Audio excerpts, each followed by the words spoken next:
গরমকালে পাকা আমের ভাপা দই খেতে ভীষণ ভালো লাগে। আর আজ আমি আপনাদের চিনি ছাড়া একেবারে সামান্য কয়েকটা উপকরণ দিয়ে দারুণ স্বাদের পাকা আমের ভাপা দই বানানো দেখাবো, যা আপনারা নিজেরা খুব সহজে বাড়িতেই বানিয়ে নিতে পারবেন। দোকান থেকে কিনে খাওয়ার প্রয়োজনও পড়বে না। আর টিফিন বক্সে জলের ভাপে 10 মিনিটেই রেডি করে নিতে পারবেন। সময়ও অনেক বেঁচে যাবে। তো চলুন বানানো শুরু করা যাক। ভাপা দই বানানোর জন্য অনেকটা পরিমাণ টক দইয়ের প্রয়োজন পড়ে। প্রথমে এরকম একটা মিক্সিং বোল নিয়েছিলাম, তার মধ্যে একটা ছাঁকনি রেখে দিয়েছিলাম। এবার আমি এখানে 400 গ্রামের মতন টক দই দিয়ে দিলাম। এখন এইভাবে 10-15 মিনিট রেখে দিতে হবে, যাতে টক দইয়ের জলটা নিচে পড়ে যায়, মানে এক্সট্রা জলটা ঝরিয়ে নিতে হবে। আপনারা চাইলে যে কোনো সুতির কাপড়ের ওপরে টক দইটা রেখে ভালো করে প্রেস করে জল ঝরিয়ে নিতে পারেন। আর এদিকে আমি একটা বড় সাইজের পাকা আম নিয়েছিলাম। পাকা আমের একটা সাইডই নিয়েছি, পুরো পাকা আম নেওয়ার দরকার নেই, যেহেতু আমি বড় সাইজের নিয়েছি তাই আমি একটা সাইড নিয়েছি। যদি আমটা ছোট হয় তাহলে আপনারা কিন্তু অনেকটা পরিমাণ মানে পুরো আমটা দিতে পারেন। আর এখানে যেহেতু আমি আমটা একটু বড় সাইজের নিয়েছিলাম তাই একটা সাইডে দিয়েছি।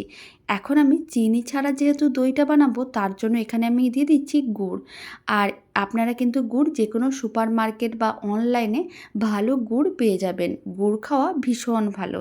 এখানে আমি প্রায় 50 গ্রামের মতন গুড় দিচ্ছি। আর গরমকালে গুড় খেলে শরীর ঠান্ডা থাকে। এখন কিন্তু যেহেতু আমি 50 গ্রাম গুড় নিয়েছি, আর আপনারা যদি চিনি দিয়ে বানাতে চান কোনো অসুবিধা নেই, গুড়ের জায়গায় চিনি দিয়ে দেবেন। আর মিষ্টির পরিমাণটা কম বেশি করতে পারেন। খুব ভালো করে সমস্ত কিছু একসঙ্গে পেস্ট করে নিয়েছিলাম। আপনারা দেখুন মিশ্রণটা একেবারেই রেডি। আমের পাল্প এক সাইডে রেখে দিচ্ছি। আর এদিকে 15 মিনিটের মতন হয়ে গেছে। টক দইয়ের থেকে জল ঝরিয়ে নিয়েছিলাম। আপনারা দেখুন বেশ অনেকটাই জল ঝরিয়ে নিয়েছি।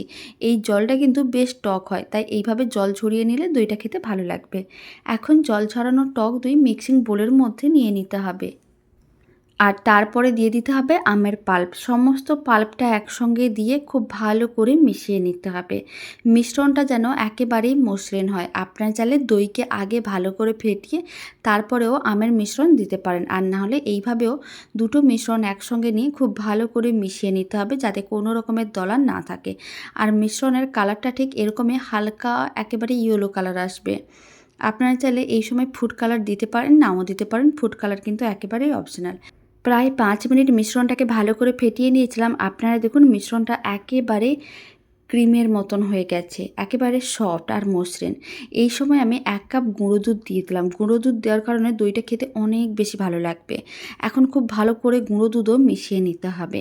আর গুঁড়ো দুধ যদি দিতে না চান না দিতে পারেন, তবে গুঁড়ো দুধ দিলে দইটা খেতে অনেক বেশি ভালো লাগবে। সমস্ত কিছু একসঙ্গে খুব ভালো করে মিশিয়ে নিতে হবে।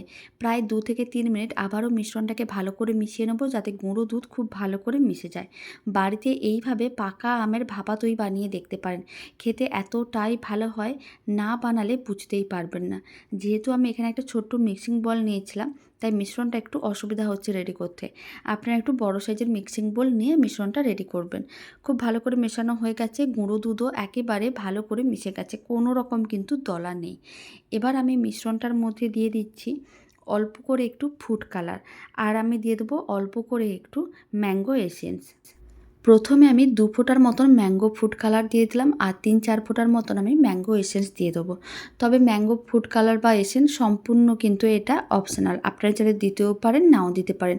আর কেকের দোকানে আপনারা খুব সহজেই পেয়ে যাবেন। খুব ভালো করে একসঙ্গে মিশিয়ে নিতে হবে। আপনারা দেখুন কালারটা কত সুন্দর আসছে। একেবারে দোকানের মতনই দেখতে হবে, খেতেও দোকানের থেকে কোনো অংশে কম হবে না। সমস্ত কিছু খুব ভালো করে মিশিয়ে নিলে দইয়ের মিশ্রণটা একেবারেই রেডি হয়ে যাবে। প্রায় 2 থেকে 3 মিনিট ভালো করে মিশ্রণটা মিশিয়ে নিয়েছিলাম। আপনারা দেখুন কি সুন্দর কালারটা চলে এসেছে, আর মিশ্রণটা একেবারেই মসৃণ, দেখেও বোঝা যাচ্ছে। এদিকে একটা টিফিন বক্স নিয়েছি। টিফিন বক্সের মধ্যে পুরো মিশ্রণটাই আমি দিয়ে দেবো। সমস্ত মিশ্রণটা একসঙ্গে টিফিন বক্সের মধ্যে দিয়ে দিতে হবে। তারপর টিফিন বক্সটাকে হালকা করে একটু ট্যাপ করে নিতে হবে, যাতে মিশ্রণটা ভালো করে ছড়িয়ে যায়। ভালো করে টিফিন বক্সটাকে ট্যাপ করে নেওয়ার পরে টিফিন বক্সের ঢাকনাটি বন্ধ করে দিতে হবে। তারপরে কিন্তু ওই দিকে কড়াইতে জল গরম করে আগে থেকেই রাখতে হবে। টিফিন বক্সের ঢাকনাটা খুব ভালো করে বন্ধ করতে হবে, যাতে ভেতরের হাওয়া বাইরে না বেরোতে পারে। আর এদিকে একটা কড়াইতে অল্প একটু জল নিয়ে 5 মিনিট লো ফ্লেমে রেখে দিয়েছিলাম। জল খুব ভালো করে গরম করা হয়ে গেছে। কড়াইয়ের ঢাকনাটা খুলে নিলাম। এবার কড়াইয়ের মধ্যে এরকম একটা স্ট্যান্ড রেখে দিতে হবে। তারপরে টিফিন বক্সটিকে স্ট্যান্ডের উপরে ভালো করে বসিয়ে দিতে হবে।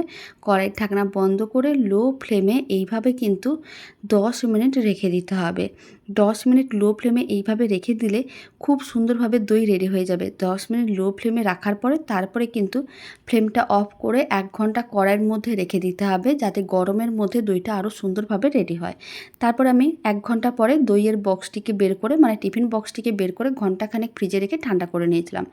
দই একেবারেই রেডি। এবার আমি আপনাদের দারুণ স্বাদের পাকা আমের ভাপা দইটা কেটেও দেখিয়ে দিচ্ছি কত সুন্দরভাবে রেডি হয়েছে। আপনারা নিজেরাই দেখুন। দোকানে কিনে খাওয়ার কোনো রকম প্রয়োজন নেই।